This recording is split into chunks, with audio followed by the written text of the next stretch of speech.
آج میں آپ کی خدمت میں یا ودود کا سب سے طاقتور ترین عمل پیش کرنے لگا ہوں۔ یہ یا ودودو کا اور اللہ تعالیٰ کا ایک اور اسم مبارک، یہ دو اسموں کا عمل ہے۔ جس شخص کو بھی کوئی بھی بڑے سے بڑا محبت کا مسئلہ ہو، نفرت کا مسئلہ ہے کہ نفرت کو محبت میں کیسے بدلنا ہے، یا کسی کے دل میں محبت اور مقام کیسے پیدا کرنا ہے، تو یہ عمل خاص ان لوگوں کے لیے ہے۔ جو شخص بھی اس طرح کے مسائل کے اندر مبتلا ہے، پریشانی کے اندر مبتلا ہیں، خواتین ہوں، مرد ہوں، بچے ہوں، بوڑھے ہوں، جوان ہوں، اللہ تعالیٰ کے اس اسم پاک کی برکت سے وہ کسی کے دل میں بھی اپنی محبت پیدا کر سکتے ہیں، اپنی چاہت پیدا کر سکتے ہیں، اپنا مقام پیدا کر سکتے ہیں اس عمل کے ذریعے۔ اس عمل کو آپ کسی بھی دن عصر کی نماز کے بعد یا فجر کی نماز کے بعد کر سکتے ہیں۔ ان دو وقتوں کے اندر جس وقت آپ چاہیں اس عمل کو کر سکتے ہیں۔ اور دوسرا اس کا طریقہ کار یہ ہوگا، دیکھیں اس کے میں 2-3 طریقے آپ کی خدمت میں پیش کروں گا، جس کو جو آسان لگے وہ اس پر عمل کر لے۔ ہر طریقہ اس کا بہت وسیع اور بہت طاقتور ہوگا، جس پر بھی جو عمل کرے گا انشاءاللہ 100% اس کو اس کا رزلٹ ملے گا۔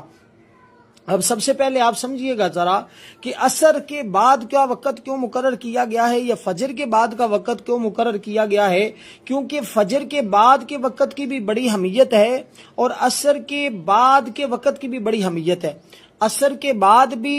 نوافل پڑھنے کا حکم ہے کہ نہ پڑھیں، فجر کے بعد بھی نوافل آپ سورج نکلنے تک نہیں پڑھ سکتے۔ تو ان دو وقتوں کی بڑی خاص اہمیت ہے۔ اس اہمیت کو سمجھتے ہوئے اور اس وجہ سے میں نے یہ دو وقتوں کے اندر، کیونکہ اس عمل کو کئی مرتبہ آزمایا گیا ہے، لوگوں نے اس عمل سے بہت زیادہ استفادے حاصل کیے ہیں، فائدے حاصل کیے ہیں۔ کئی لوگوں کی اجڑتی ہوئی زندگیاں اس عمل کے ذریعے آباد ہوئی ہیں۔ اس لیے میں عرض کر رہا ہوں کہ کوئی ڈاکٹر ہے، کوئی انجینئر ہے، کوئی وکیل ہے، کسی بھی شعبے کے ساتھ تعلق رکھنے والا ہے، وہ چاہتا ہے کہ مجھے تسخیر خلق بھی ملے،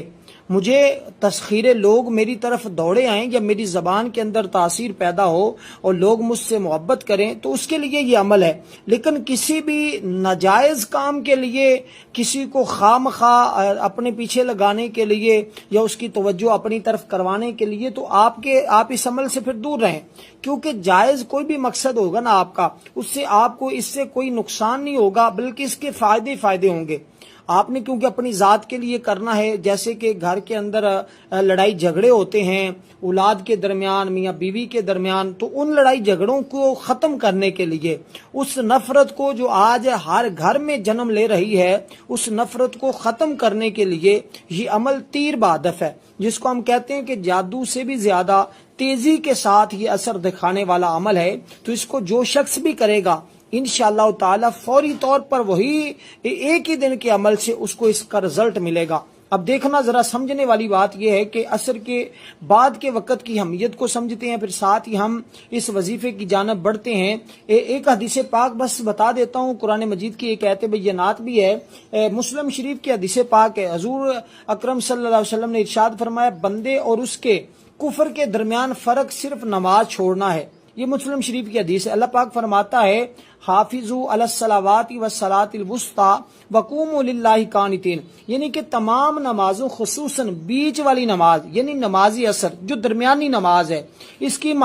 حفاظت کرو اور اللہ کے حضور ادب سے کھڑے رہو۔ یہ سورۃ البقرہ کے اندر آیت بینات ہے کہ حافظوا علی الصلوات والصلاۃ الوسطی، کہ اللہ تعالیٰ فرماتا ہے کہ درمیانی نماز کی حفاظت کرو۔ اور اسی طرح اور دوسرے مقام پر رسول صلی اللہ علیہ وسلم نے ارشاد فرمایا،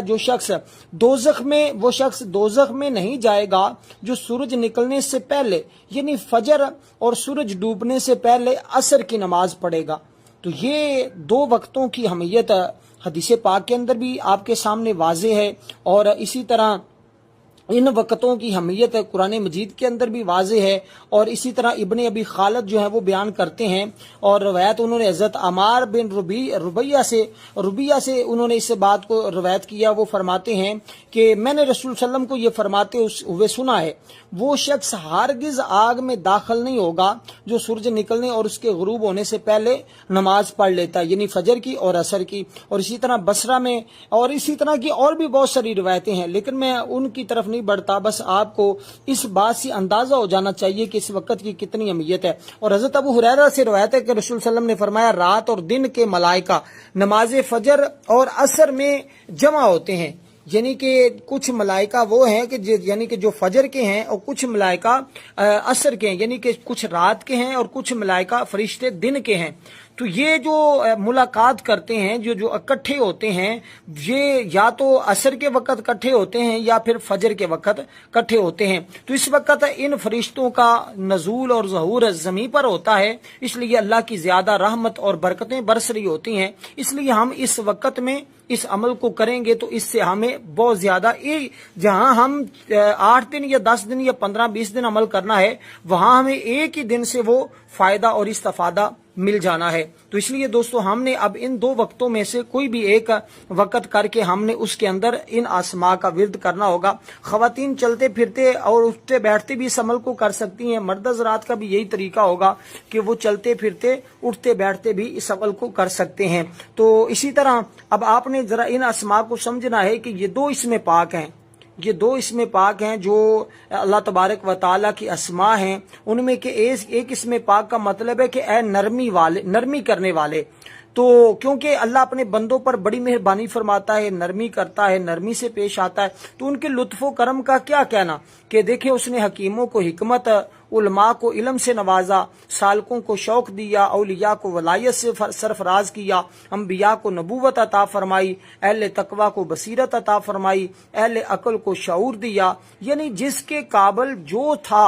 اس قسم کی رحمت سے اس کو اللہ تعالیٰ نے نواز دیا۔ اس کے علاوہ لطیف کا مطلب اتنی بریک چیز بھی ہوتی ہے کہ جو محسوس کی جا سکے لیکن پکڑی نہ جا سکے، اس کے معنوں کے لحاظ سے بھی اللہ لطیف ہے، کیونکہ وہ آنکھ سے نظر نہیں آتا اور نہ ہاتھ سے چھوا جا سکتا ہے۔ اور جیسے پھول کی خوشبو محسوس تو ہوتی ہے لیکن پکڑی نہیں جا سکتی، جسم کا سانس محسوس تو کیا جا سکتا ہے لیکن دیکھا نہیں جا سکتا، نہ ہی ہاتھ سے چھوا جا سکتا ہے۔ اس لیے اللہ تعالیٰ اتنا لطیف ہے کہ جسم اور کونوں مکان سے منزہ ہے،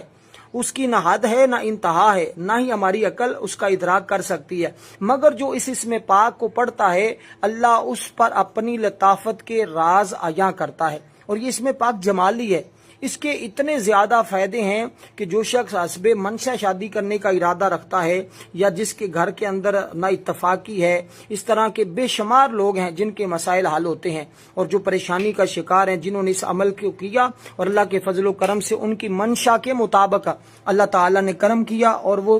آج پرسکون زندگی آسان طریقے سے گزار رہے ہیں۔ اسی طرح بڑے سے بڑے کام کے لیے بھی اس اسم پاک کے مختلف اوقات میں ورد کیا جاتا ہے۔ اور یہ جو اسم پاک ہے یہ یا لطیف ہے، اس سے 2-3 فائدے اور اس کے علاوہ بھی ہوتے ہیں۔ ایک تو لطافت یعنی کہ نرمی اگلے کے دل میں پیدا ہوتی ہے، دوسرا اس سے فائدہ یہ ہوتا ہے کہ فکر و فاقہ بھی دور ہوتا ہے، رزق کی تنگی بھی دور ہوتی ہے، اور کسی شخص کو اگر روزگار نہ مل رہا ہو تو وہ اس اسم پاک کو پڑھے اور اس کو روزگار بھی مل جاتا ہے۔ پھر اس نے صرف ایک اسم پاک پڑھنا ہے، لیکن اس کے ساتھ جب ہم یا ودود کو ملا کے پڑھتے ہیں تو اس کی تاثیر مزید بڑھ جاتی ہے۔ تو آپ نے ان دونوں اسم مبارک کو یعنی کہ یا لطیف یا ودود ان کو ملا کے پڑھنا ہوگا اور ملا کر آپ نے ایک شمار کرنا ہوگا، اس ترتیب کے ساتھ پڑھنا ہے۔ اب اس کے طریقہ میں نے 2 وقت جو آپ کو اوقات بتائیں ان میں پڑھنا ہے۔ اب اول آخر آپ نے اس کے درود پاک پڑھنا ہے جو ہم نماز کے اندر پڑھتے ہیں، جس درود پاک میں محمد صلی اللہ علیہ وسلم اور آل محمد کا ذکر موجود ہے، تو وہ درود پاک ہم نے 11 مرتبہ اول آخر پڑھنا ہوگا۔ اور اس سے اور بڑے فائدے ہوتے ہیں کہ اگر کوئی شخص یعنی کہ تسخیر کے لیے پڑھ رہا ہے، یعنی کہ وہ چاہتا ہے کہ مجھے تسخیر ملے، لوگ مجھ سے محبت کریں، لوگوں کی نفرت ختم ہو جائے، یا کوئی ڈاکٹر ہے وہ کہتا ہے میرے پاس لوگوں کا ہجوم رہے، یا کوئی وکیل ہے تو وہ کہتا ہے میرے پاس لوگ زیادہ تر آئیں، اور اسی طرح ڈاکٹر تو وہ کہتا ہے مریض زیادہ آئیں، تو اس طرح کے تصور کے ساتھ کہ جس کے ساتھ میں کلام کروں وہ شخص متاثر ہو میرے سے، تو پھر وہ بندہ اس عمل کو اس ترتیب کے ساتھ کرے۔ اسی طرح گھر کے اندر نا اتفاقی ہے تو پھر اس کے لیے یہ ہوگا کہ وہ پانی کے اوپر یا چینی کے اوپر دونوں میں سے جو چیز میسر ہو اس کے اوپر وہ پڑھ کے دم کر دے اور گھر والے اس کو استعمال کر لیں، اور ایک دن کے لیے کافی ہوگا، اور ایک دن ہی اس کا اثر ملنا شروع ہو جائے گا۔ اگر وہ چند دن کر لیتی ہے یا کر لیتا ہے تو اس سے مزید وہ نفرت ختم ہوگی اور ان کی نفرت محبت میں بدلے گی۔ اور اسی طرح میاں بیوی کے درمیان ایسے مسائل ہیں تو انشاءاللہ ان کے بھی مسائل، ان کے لیے بھی آپ ایسے کر سکتے ہیں۔ اگر کوئی شخص یہ کھانے والی چیزیں یا پلانے والا پانی یہ کام نہیں کر سکتا، وہ بندہ دور ہے، تو اس کے لیے